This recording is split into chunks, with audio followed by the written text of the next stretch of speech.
नमस्कार दोस्तों। Saudi Arabia ने और यूएसए ने मिलकर एक ऐसी डील कर दी है जिसको पूरा वर्ल्ड मीडिया कवर कर रहा है। जैसा कि आप देख सकते हैं, पूरे वर्ल्ड मीडिया में यूएसए और सऊदी अरेबिया की न्यूक्लियर डील के ऊपर चर्चा हो रही है कि अमेरिका और सऊदी अरेबिया के बीच में हिस्टोरिकल न्यूक्लियर डील हुई। लेकिन सवाल यह है, क्या यह डील सिर्फ बिजली बनाने के लिए है या फिर इसके पीछे मिडिल ईस्ट की पॉलिटिक्स, ईरान का प्रेशर और ग्लोबल पावर गेम छुपा हुआ है। आज की इस वीडियो में हम इस डील को बिल्कुल सिंपल लैंग्वेज में समझेंगे। मैं हूं यशराज और आपका स्वागत करता हूं डेली अफेयर्स में।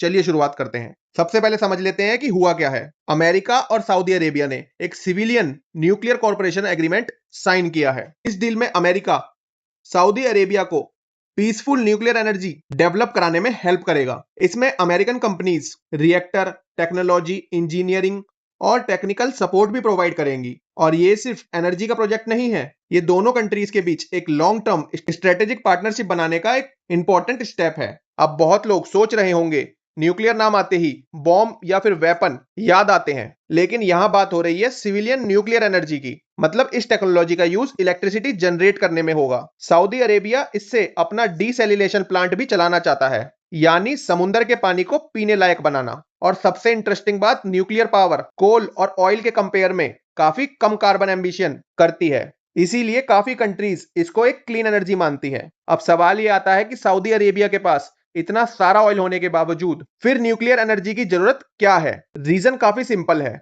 सऊदी अरेबिया अपनी इकोनॉमी को सिर्फ ऑयल पर डिपेंड नहीं करना चाहता। विजन 2030 के थ्रू वो नए इंडस्ट्रियल डेवलपमेंट करना चाहता है, क्योंकि इलेक्ट्रिक डिमांड भी हर साल बढ़ रही है। और अगर घर के अंदर इलेक्ट्रिसिटी न्यूक्लियर से बनेगी तो ज्यादा से ज्यादा ऑयल को इंपोर्ट किया जा सकता है, जिसकी वजह से सऊदी अरेबिया और भी ज्यादा रेवेन्यू कमा सकता है। तो अब समझ लेते हैं अमेरिका एग्जैक्टली सऊदी अरेबिया को दे क्या रहा है। अमेरिका अपनी रिएक्टर टेक्नोलॉजी प्रोवाइड करेगा, इंजीनियरिंग एक्सपर्टीज देगा, साइंटिस्ट और इंजीनियरिंग की ट्रेनिंग में भी हेल्प करेगा, जिसकी वजह से फ्यूचर में अमेरिकन कंपनी सऊदी अरेबिया की न्यूक्लियर फैसिलिटीज बनाने में हेल्प करेंगी। यानी सिर्फ मशीन नहीं, पूरा न्यूक्लियर इकोसिस्टम डेवलप करने में सऊदी अरेबिया की अमेरिका हेल्प करेगा। लेकिन अब आता है एक कंट्रोवर्शियल पार्ट, यूरेनियम एनरिचमेंट। दोस्तों, न्यूक्लियर रिएक्टर चलाने के लिए यूरेनियम फ्यूल चाहिए होता है और उस फ्यूल को प्रिपेयर करने के प्रोसेस को एनरिचमेंट कहते हैं। प्रॉब्लम यह है, अगर यूरेनियम को बहुत हाई लेवल तक एनरिच कर दिया जाए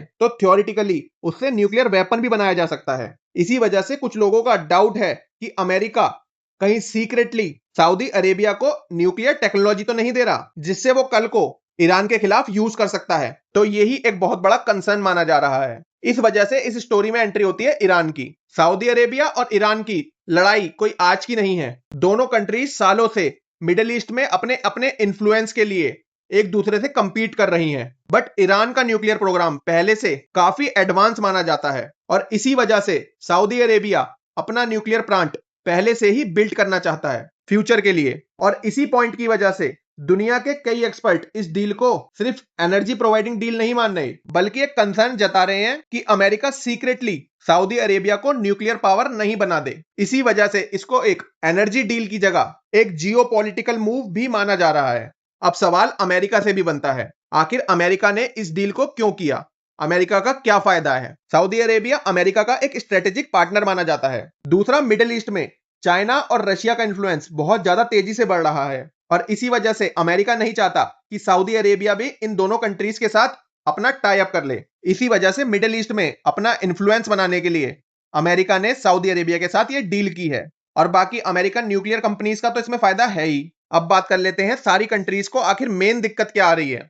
एक्सपर्ट्स को डर है, अगर Saudi Arabia nuclear technology develop कर लेता है तो मिडिल ईस्ट की दूसरी कंट्रीज भी इसी तरीके के प्रोग्राम शुरू कर देंगी। और अगर ऐसा होता है तो रीजन में न्यूक्लियर कंपटीशन और भी ज्यादा बढ़ जाएगा, जिसकी वजह से और मिडिल ईस्ट की कंट्रियां भी इस चीज को डेवलप करने में लग जाएंगी। और यही एक कंसर्न की बात है कि कल को न्यूक्लियर एनर्जी से एनर्जी बनाने की जगह कोई बॉम्ब ना बना ले। इसी वजह से मिडिल ईस्ट में एक बॉम्ब बनाने की रेस शुरू ना हो जाए। अमेरिका बस यही चाहता है कि उसको एक ईरान को काउंटर करने के लिए कंट्री मिल जाए। बट इस वजह से अगर ये न्यूक्लियर बनाने का कंपटीशन शुरू हो जाता है तो एक एक करके सारी कंट्रीज इस रेस में उतर जाएंगी, जिसकी वजह से एक बहुत बड़ी ग्लोबल टेंशन बन सकती है। अब बात कर लेते हैं इंडिया पे इसका क्या इंपैक्ट पड़ सकता है। फिलहाल इंडिया पर इसका कोई भी इंपैक्ट नहीं पड़ेगा, लेकिन इंडिया के लिए मिडिल ईस्ट एक बहुत इंपॉर्टेंट रीजन है उसकी एनर्जी सिक्योरिटी के लिए। क्योंकि हमारा ज्यादातर तेल मिडिल ईस्ट से ही आता है और फ्यूचर में अगर ऐसा ही हुआ तो मिडिल ईस्ट में काफी ज्यादा इनस्टेबिलिटी बन सकती है, जिसका असर अच्छा खासा ऑयल पर भी पड़ सकता है और इनडायरेक्टली इंडिया पर इकोनॉमिक इफेक्ट पड़ सकता है। इसी वजह से इंडिया इस डेवलपमेंट को काफी क्लोजली ऑब्जर्व कर रहा है। तो ओवरऑल देखा जाए तो सऊदी अरेबिया के लिए इसमें अपॉर्चुनिटी है, पर दुनिया के लिए एक बड़ा रिस्क, जिसमें सऊदी अरेबिया कह रहा है कि उसका मोटिव एक पीसफुल एनर्जी डेवलप करने का है और यूएसए का उसको इकोनॉमिक फायदा पहुंचाने का। पर इंटरनली सब जानते हैं कि इसकी वजह से एक न्यूक्लियर रेस चालू हो जाएगी, जिसकी वजह से फ्यूचर में मिडिल ईस्ट में बहुत ज्यादा इनस्टेबिलिटी आ जाएगी। चलिए दोस्तों, आई होप आपको यह सब समझ आ गया होगा। अब देखना होगा मिडिल ईस्ट पे इसका असर किस तरीके से पड़ेगा। और दोस्तों, अगर आपको भी केवल न्यूज को पढ़ना नहीं बल्कि डिटेल में समझना पसंद है तो मुझको सब्सक्राइब करके बेल आइकन जरूर दबाएं। मिलते हैं फिर कल किसी नई वीडियो में। Goodbye for now.